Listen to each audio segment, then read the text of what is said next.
মাছকে দেওয়ান তাহলে মাছের মাংস বেশি হবে, এবং আপনার কি মাছ এবং হাঁস আছে তারা এছাড়া অন্য কোনো বিকল্প সমস্যা হবে না। এখন আমি সব বুঝতে পেরেছি।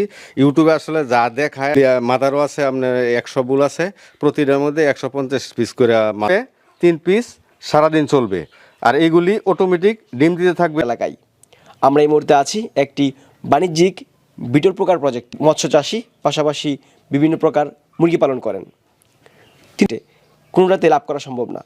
সেই চিন্তা মাথায় রেখেই দেখতে পাচ্ছেন বিশাল প্রচুর পরিমাণে লার্ভা হচ্ছে। সেই লার্ভা দিয়ে এগুলোর জন্য বেশ ভালো। এই আমরা দেখতে পাচ্ছি যে আপনি বাণিজ্যিক জি জি, এটা আমি বড় পরিসরে করতেছি।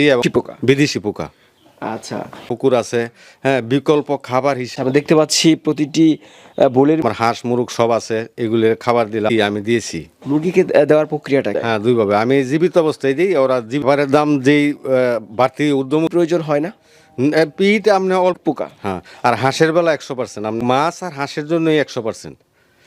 কারণ কি এটা আমাদের যে মিষ্টি কুমড়া, হ্যাঁ, মিষ্টি কুমড়া, গমের ভুসি, আচ্ছা, এগুলি কিন্তু এখন আচ্ছা, বাচ্চা ফুটায় কিভাবে?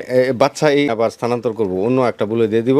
8 মাস পরে থেকে আস্তে আস্তে মারা যায়। দেখি এপাশে পরিপূর্ণ কাপ ওই পাশে আছে, সোনালী মুরগের এদের প্রক্রিয়াটা খুব সুন্দর, একবারে সব। আচ্ছা, ব্ল্যাক সোজাল ফ্লাই কিন্তু প্রচন্ড দুর্গন্ধ করছি। একজন উদ্যোক্তা তার বা মাদার বিক্রির জন্য এই বিষয়টা কি? নাই, এখন ফিডের 1 টন ফিডের দাম, এইটা আপনি 1.5 কেজি খাওয়াইলে দেখলাম যে ছোট ছোট এগুলির আরো কিছু খাওয়ান লাগছে। এখন আমি যেটা বিক্রি করব পরিপূর্ণ লার্ভা খাওয়াই দিয়ে আমার অনেকটা লাভবান। সবসময় এটা তেমন কোনো কঠিন কাজ এটা করব, তখন আমি পাউডার বিক্রি করতে পারবো।